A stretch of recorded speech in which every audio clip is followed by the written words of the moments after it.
Hey, everyone. Welcome to Locked On Lakers for Thursday. Brian Kamenetsky, Andy Kamenetsky. The Lakers have a new head of strength and conditioning, and he's Luca's guy. And speaking of Luca, what does this body transformation mean? We asked trainer Jeff Stotts. You know him from Twitter. You see him all over our site. He's going to answer all these questions next.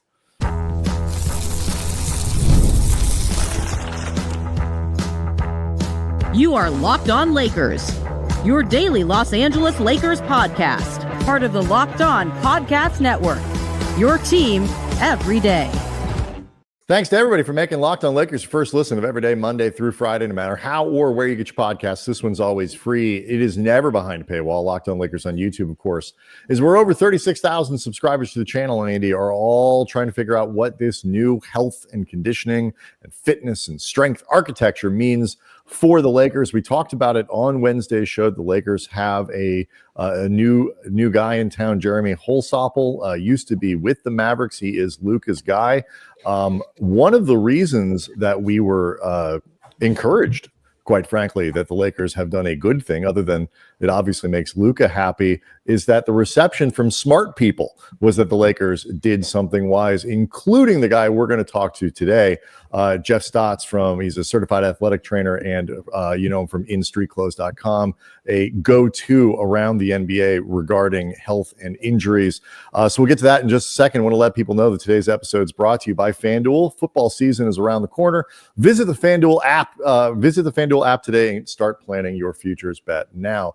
So Jeff is joining us, and as I noted, Jeff, when this news came down, you tweeted out that this was a great move for the Lakers. A massive W, to be exact. A massive W. I don't want the aggregators to start, saying you said something different. Why is this a massive? Also, hi, and thank you for coming. But why is this a massive win for the Lakers? So part of it is just the credentials that Jeremy brings with him. He was a longtime athletic trainer or strength conditioning coach, working with Casey Smith in Dallas to form a medical staff that was highly respected, highly regarded, and did a very good job of what they were doing during the time that Holsopple was with the Mavericks. The Mavericks ranked 7th in the league for fewest games lost due to injury over that span. So the entire time he was with the team. The Lakers over that span, 24th. So we were looking at a big difference in total games lost there. Over that same span, we're talking about 6 top 10 finishes by the Mavs in terms of games lost, 3 top 5 finishes. So not only like success, but sustained success. You couple that with the relationships he built spanning the end of the Dirk era into that LUKA DONČIĆ era. He did a really good job of earning the trust of those star players. You've seen the reports that, Luca was upset when he was let go, that he was a guy that Luca had bonded with. And so not only is this move proactive from what he can bring to the entire Lakers organization, but it's a guy that, when you sign Luca to that extension, you're thinking of the future, and bringing in a guy that's a Luca guy already is going to help set the table for him to have some sustained success. And hopefully some of the things we've seen this summer, not just be flash in the pan, but something that is really something that's going to be with him for the entirety of his career moving forward. There's been a lot of coverage post Luca trade about the letting go of Holsopple. You referenced Casey Smith, like all these different people who were part of the Mavericks medical and training staff. As you noted, they had a lot of positive success, well respected. And then under new ownership and new basketball ops, Nico Harrison, they were all being let go. This reportedly was a source of tension for Luca. But were you surprised by this from the outside looking in? Yeah, but just because, those guys had become so integral in everything Dallas had done. They had earned the respect of Mark Cuban. They had earned the respect of, obviously the Dirk era. But, you saw a guy like Casey Smith who was with Team USA. He was involved in free agency pitches. You've heard multiple players say he's one of the reasons they opted to come to Dallas.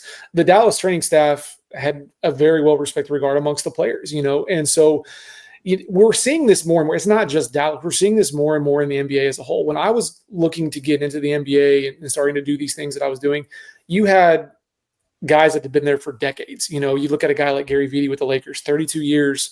You talk about a legend, but someone that spanned eras. You're talking about being there for Magic, Kareem's end, and all the way through the Kobe Shaq era.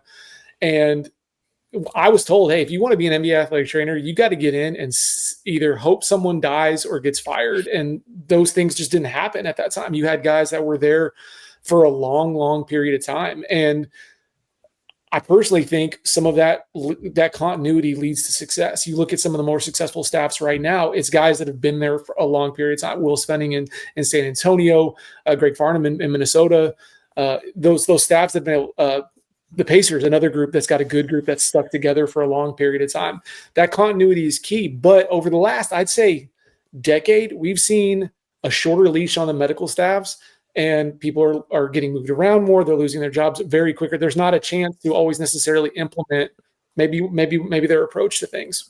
Real quick, do you think that has anything to do at all with, or at least potentially, these ownership groups now in the modern NBA are increasingly run by venture capital people, tech bros, stuff like that, and this is outside of their world and they go about doing things very different. There's often a, move fast and break things approach to, or certainly the culture, if nothing else.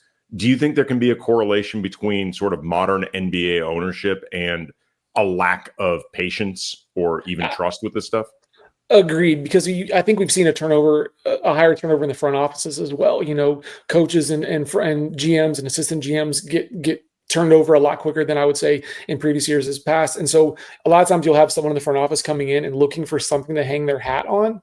And sometimes they opt to, hey, I'm going to hang my hat on medical staff, even if it's not necessarily something that because maybe they know somebody that they think that can do a better job. And, you go in thinking you can do this, not understanding maybe some of the relationships that need to be there, what goes actually into a medical staff. Yes, it's a group that's often very delegated and everybody's doing their own little thing. And I think sometimes it's, we're doing too much, there's too many people on staff when actually, to be honest, I think NBA staffs across the league could probably be expanded even more so than what we already have, even though there's a smaller roster than a sport like football or baseball. So one of the things that you talked about it before that, the games missed, the Mavs, and then relative to the Lakers over the same period of time. So like two questions here. First is what exactly does the strength and conditioning coach do? Like what are what are their responsibilities? How do they fit into the larger health architecture of a team? And then is that sort of games missed thing, are injuries the right measurement? Like, how do we know when these groups are doing a good job? So your first part is, it kind of looks a little bit different for every team because everybody has a certain hierarchy of the way they structure it. A lot of the groups that work synergistically well have multiple faceted. They include the massage therapist or the dietitian or the nutritionist, the athletic trainers, the assistant ATs. Some have physical therapists on staff now. Then strength and conditioning. Sometimes they're not even called strength and conditioning coaches anymore. They're called performance enhancement specialists or something. It depends on what the title is. But at the end of the day, I think we used to think all strength and conditioning coaches did was work on getting big and getting muscular. But really, that's a huge part of injury prevention. What they're trying to do is prepare the body for the wear and tear of what the season looks like. So yes, they might be lifting, but it might not be to get stronger. It might be to literally mitigate risk. And really, that's what I always tell people is the job of the health staff is not to keep everybody injury free, because that's impossible. Everybody's going to have an injury inevitably. It's going to happen, but you're trying to mitigate that risk. We are in the business of injury risk mitigation. So what can we do to reduce the chances that something happens? And most of the times, the ones that are the problematic ones are your soft tissue injuries. You can't control if a guy gets elbowed in the face and breaks his nose or has a facial fracture and has to miss time. There's no exercise you could have done to prevent that from happening. There's not anything you can do like that. What you're trying to do is really understand the wear and tear of what that looks like on a day-to-day basis. You've got guys that, okay, we're monitoring their workload. And I think the term load management kind of got lumped in here and then suddenly it got given a bad name. Really what we're looking at with load management is trying to avoid spikes in how much work these guys are doing. And how can we offset that? Okay, a guy didn't play today. That doesn't mean he gets to go home and go to bed. Sometimes those guys go get a practice in. Sometimes those guys go get a lift in because they didn't play as many minutes. Okay, today you did play more than expected. We're going to scale back and it's a fluid process that involves extreme communication between the athletic trainers, the physical therapists, and your training staff as far as strength and conditioning goes. As far as metrics go, I think games lost is a good one to use because that's the one that impacts everybody. But it's hard to because a game lost for a Luca or a LeBron James is different than games lost for Vanderbilt or a Rui Hachimura. Not to diminish those guys' value, but we do look at different metrics. We look at things like salary lost. Okay. Generally speaking, the higher players have a higher salary, and you want those more expensive guys to be on the court because you've invested that money in them. We also look at things like, some more metrics, above replacement player level, stuff like that. And then minutes lost as well. Okay. We lost 82 games to this guy who sat out the season, but he was only projected to play 10 minutes for us anyway. So that's not as impactful as even, 10 games of LeBron James or Luca sitting is. So there's different ways to do it. And I think you got to look at it through this multifaceted approach to get a better idea of what we're doing. So I always try to, and then there's always the thing that one injury can derail what it looks like. Like if you have a guy that suffers an off-season injury and misses 82 games, even if he's a bench player, that's 82 games lost. That's not necessarily fair either. So we look at it from a different angle. So it's not necessarily one thing that we pinpoint, but look at it from multiple lenses. All right. So we'll after the break, want to get into a little bit more with sort of looking at Luca, looking at LeBron, and what goes into keeping guys like this available at the different stages of their careers. So we'll look into all of those things next. Locked On Lakers is brought to you by FanDuel. August 26th is officially FanDuel Futures Day, a brand new holiday for football fans who live for bold predictions and preseason hunches. For just 24 hours, August 26th, FanDuel is giving you deals on NFL season predictions. So whether you're calling your MVP, eyeing a long shot division winner, or ready to crown your Super Bowl champ before week one even kicks off, this is your opportunity. You can take a flyer on the MVP race. I'm going to say Lamar Jackson. It feels right now like it's a traveling trophy back and forth between him and Josh Allen. A dark horse candidate could be CJ Stroud if you believe in a third-year bounce back. You could also crown your Super Bowl champion in August. I actually think this is the year Buffalo finally breaks through the long-suffering Bills and they win a Super Bowl. Visit the FanDuel app today. Start planning for your futures bets now because Futures Day is one day only. FanDuel, play your game.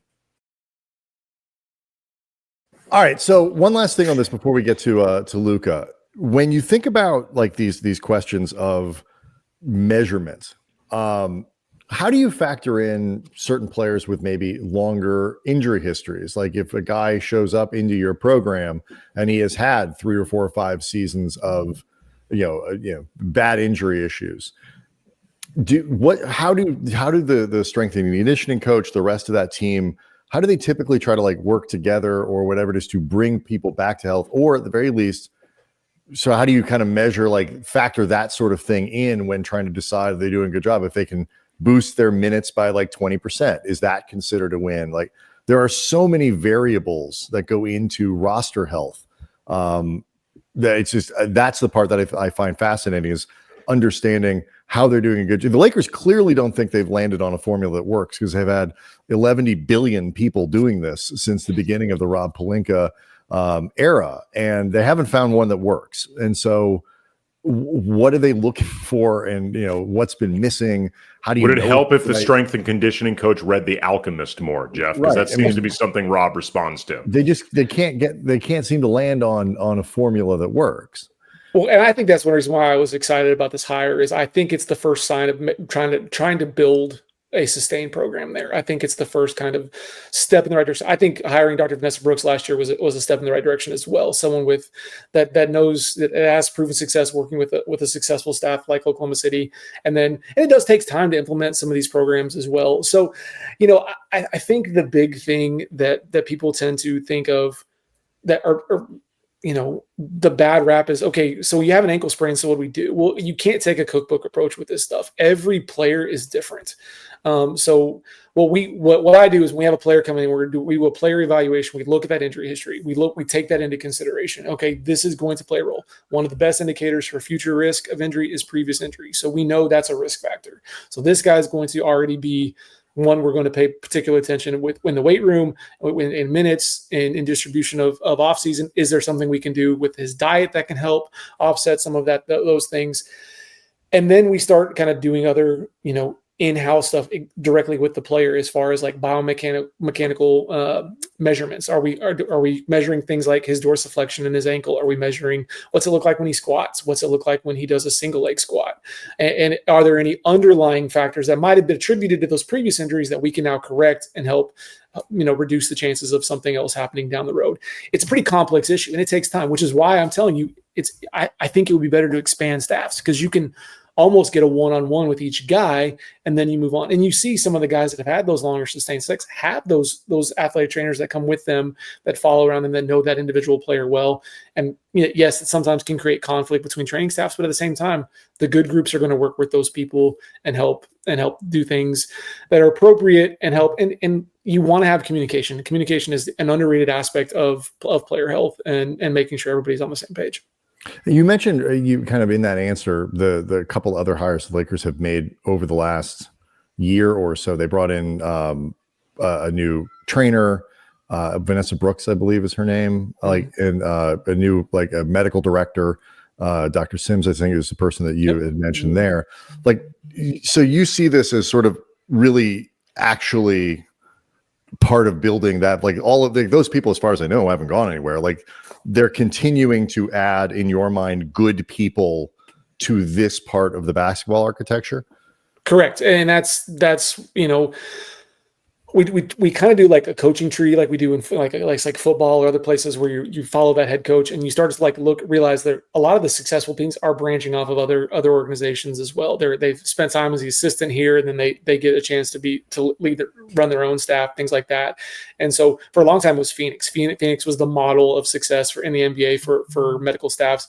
And then you had a bunch of people come off that. Utah's got that. Some of them went to Utah. Casey Smith, who's now with the Knicks, but with the Mavericks for a long time, started out in Phoenix and learned and kind of carried over. And so you see these kind of branches all over the NBA as far as starting to actually get a chance to build things. And that's where hiring someone like Dr. Brooks coming in, hiring now Holsopple, and all those other steps are steps in the right direction. And then if we can get that group to stay together and not overreact, say something does happen this season, knock on wood for the Lakers, let's make sure that it's not an overreaction to, okay, well, this didn't work, let's try something else again. Sometimes it takes some time to implement your program and get players to understand. And and that's the other thing is we haven't really hinted at, is when the player turnover is high too, that can be hard because, for a guy like Luca making a change mid-season, he's coming to a new training staff with new potential ideas and new expectations. And maybe they have this technique or this treatment option or modality at their disposal, and they didn't have it over here. How do we catch up? What do we do? What do you like? That kind of thing. And it's hard to do on the fly. And that's why I do think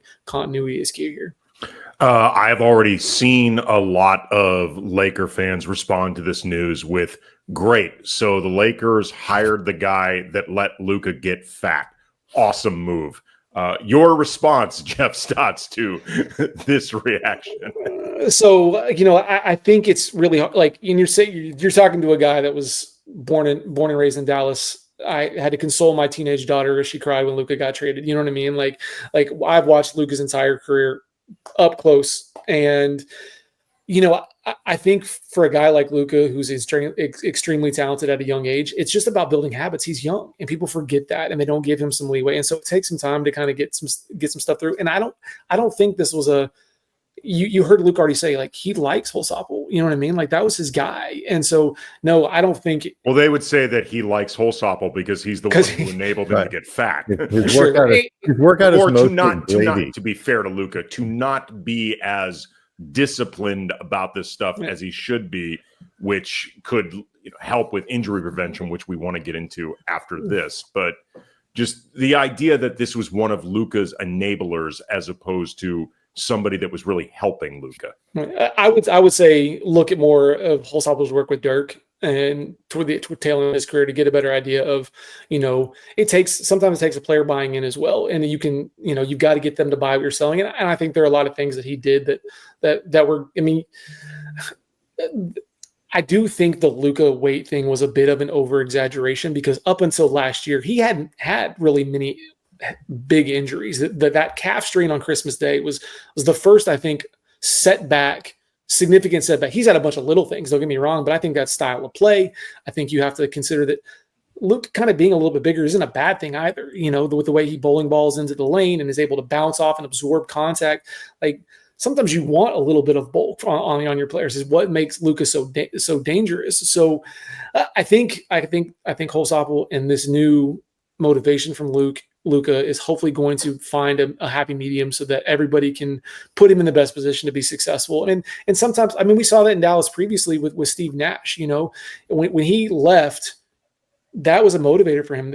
Cuban had said, "We're worried about your back and how you're going to age." So what did he do? He recommitted himself to, figuring things out, and he did, and had this, obviously a 2-time MVP, follow-up seasons, and a prolonged career. And sometimes you need that kick in the butt, that little bit of extra motivation wherever it comes from.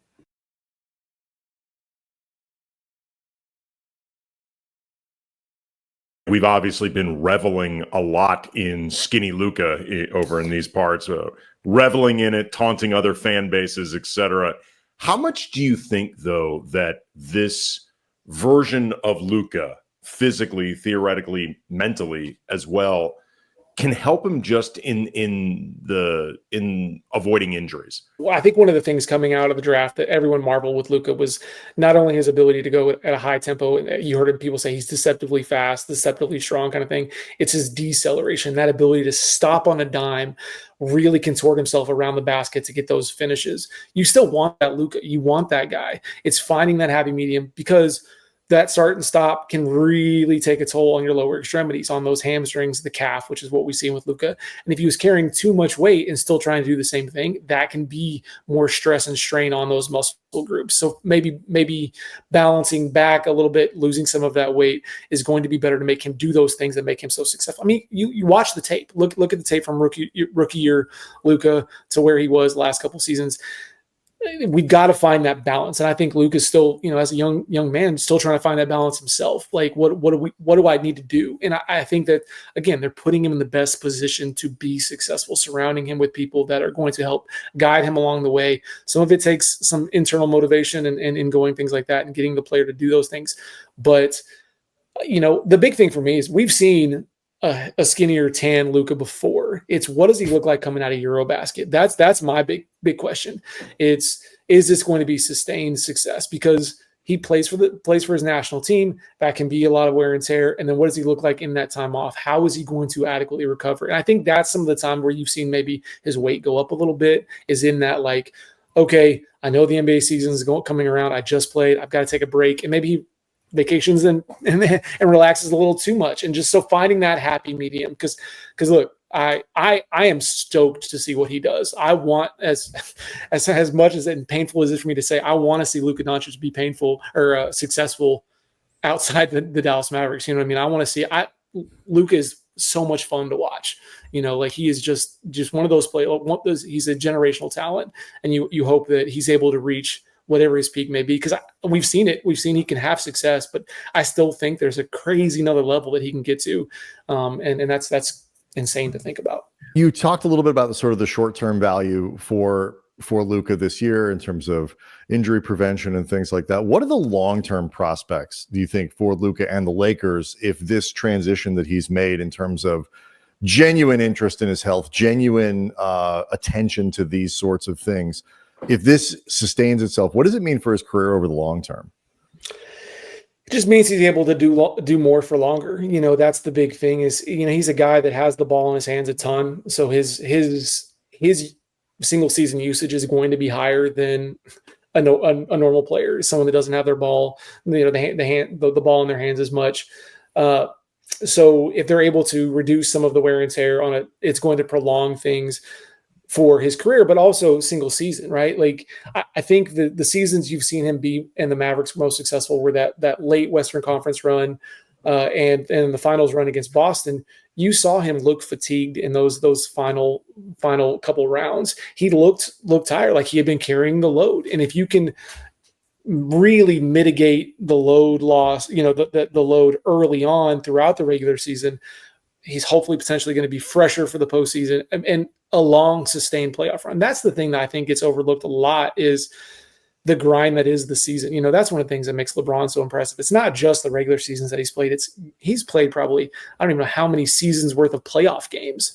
And so you can't just look at it isolated and you're like, oh, he's played 22 seasons. He's played 24, 25, 26 seasons when you look at the total games played. And so for a guy like Luca, that's where legacies are made, is in that last little bit. And hopefully the changes and the little twerks here and there and tweaks to his schedule and put him in a place that he can finish at the end of the season, not just, be successful and have, a regular season MVP is great, but a finals MVP is even better. You just referenced LeBron and the reality that he's probably played the equivalent of 26, maybe even 27 seasons when you count the playoffs. As a sports medicine guy, can you explain LeBron, like what we're seeing right now? The only thing I can say is LeBron James and Tom Brady are the anomalies. Like, they are not the norm. Like, I do think we're going to see guys have prolonged careers because they can do certain things now, but the game is changing a little bit, which is going to be harder on some of these younger guys, but these guys are freaks. Like, part of it is just a total commitment to their bodies, whether that's personal investment with who they have around them, what they do. It's self-sacrifice with what you're going to eat, what you're going to do, But I can't. If I could explain it, I would feel much better about my health because I'd be implementing the exact same things, and I'm sitting here kind of, I need to readjust. My back's getting a little stiff, and that's it's amazing. When I am constantly telling people, when I finally finalize what my injury matrix or metric is going to look like, it's going to be named after LeBron, because the longevity thing for me is the most impressive thing. A few years ago, you were on the show with us, Jeff, and we were talking about Anthony Davis and the question about him and injuries and the degree to which him playing center, which can be more physical against bigger bodies, versus power forward, his preferred position, how much that actually matters. And my contention was then and now that one really has nothing to do with the other. When it comes to Anthony Davis and injuries, I actually think some of it is just his body. Everybody's body isn't the same, and in some ways you just can't account for it.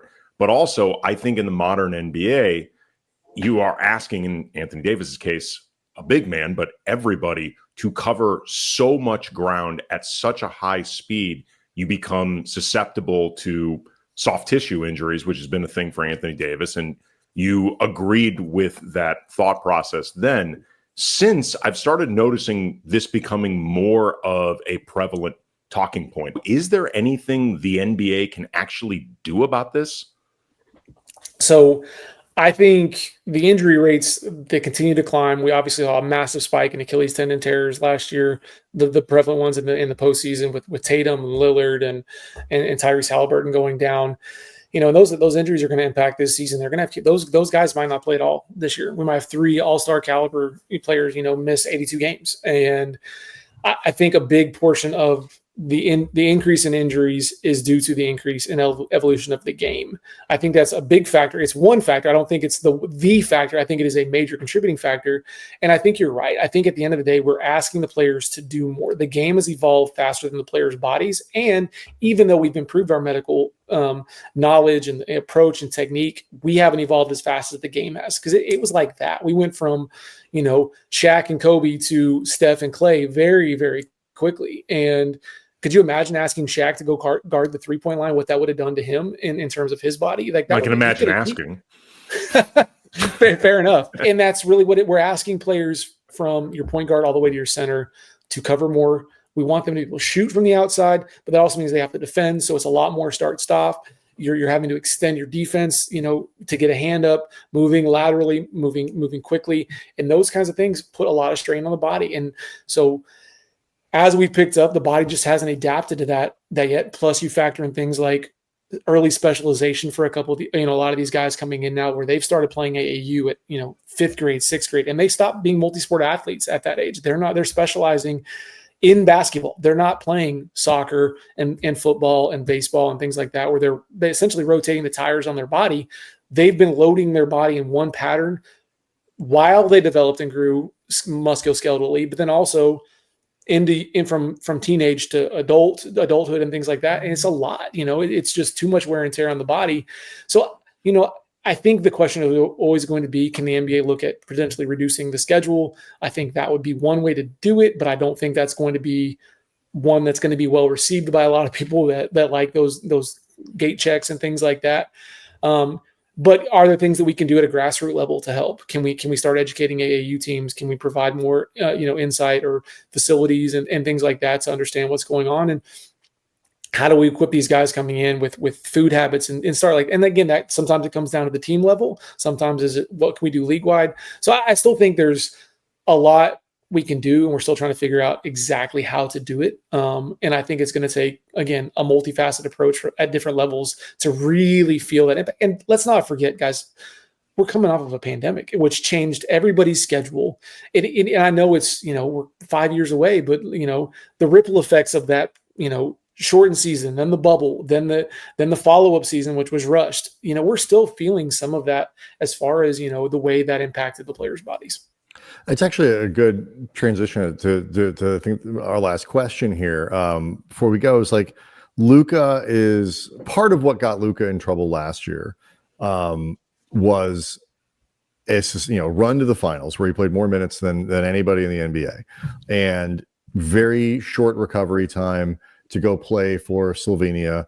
Comes back into training camp. There's no recovery time and no training time built in there. Obviously, he's had an abundance of that this year, given where the Lakers went out of the playoffs, and we've seen the results there. LeBron injured at the end of the playoffs, but seems to, have gone through a normal rehab, his normal summer, and will enter the season as he always does. Jared Vanderbilt is not recovering from injury for the first time in a couple of seasons and all that. When you look at how much of a difference does stuff like that make to be able to enter training camp with your roster not recovering still from previous injury, as opposed to, we hope that a guy is able to get back on the floor, in the second week of training camp and start working his way back? It's something that we constantly try to remind people that you might have turned the page on last season, but the player and their body probably hasn't yet. So we've got to find that again, that happy medium of what it's going to look like. We often say, injuries don't have to just impact when we talked about those three guys and Tatum and Lillard and Halliburton, how that's going to have a carryover effect. So when we start looking at things, where do we put those games lost? Because that wasn't this season. So we isolate those and those kinds of things. So I think the big thing is, not taking a cookbook approach with each one of your players, looking at the single player, looking at the snapshot that they've created. What's their player profile look like? And how do we address that? What does it look like going forward? Whether it's, you play fantasy sports, is it, what am I trying to, when I'm trying to draft a guy, what does it look like? You can't just look at the season ahead. You've got to look at the whole picture. And so the other thing that we tend to focus on is, so many people focus on the injuries that cost the player time, and that's all we really focus on. But when I built my database, my idea was I wanted to track everything. And LeBron was one of those guys. So since 2005 and 2006, how many injury incidences do you think I've logged for LeBron? So we're looking at 20 years now. 3. I'll go 12. 200 plus. Oh, so that does not mean that each one of those resulted in missed time. That's the trick, because I was thinking about missed time, and he missed so little time in his career. So little, but I mean, I'm looking at his profile right now. I mean, so people forget. Did you know he had a parotid tumor on one of his salivary glands taken off? No. I mean, it's stuff like that. People don't remember that because it didn't cost them a fantasy championship, or didn't. LeBron always played. He played through these things, but I'm looking at it. Kobe was the same way. Kobe had a ton of injuries on his, but I think everybody remembers the Achilles and the rotator cuff. But before that, he played through but we're looking at ankle sprain, hamstring, shin, ankle, wrist, nerve contusion, head injury, hamstring strain. These are all, I mean, that's 2011 to 2012. I haven't even gotten to the last, little bit of stuff with LeBron. So not only has LeBron had injuries, he's been able to play through them or play with them. He's found a way to play through and adjust. And like the MCL sprain that he had, to end the season was like one of the first times I remember like a big injury on his thing. But people are going to forget that too, because it didn't cost him any time. You know what I mean? So that's the thing is we don't let one injury necessarily lose sight of the fact that these guys play through or with a lot that people don't even realize. He is Jeff Stotts. He's a certified athletic trainer. You find his stuff at instreetclothes.com. One of the go-to experts for injuries, particularly and all this stuff around the NBA. Thanks so much for giving us a full show's worth of time. We really appreciate it. Appreciate you guys having me on, even if it was the Lakers and Luca talk. And I got to go tell my daughter how I actually did this without, considering her feelings. We won't tell if you. She's going to like Max Christie. Like Max Christie's a good young player. Like, fair enough. All right. Locked on Lakers on YouTube, as you can go hang out with over 36,000 subscribers to the channel. We will see everyone tomorrow.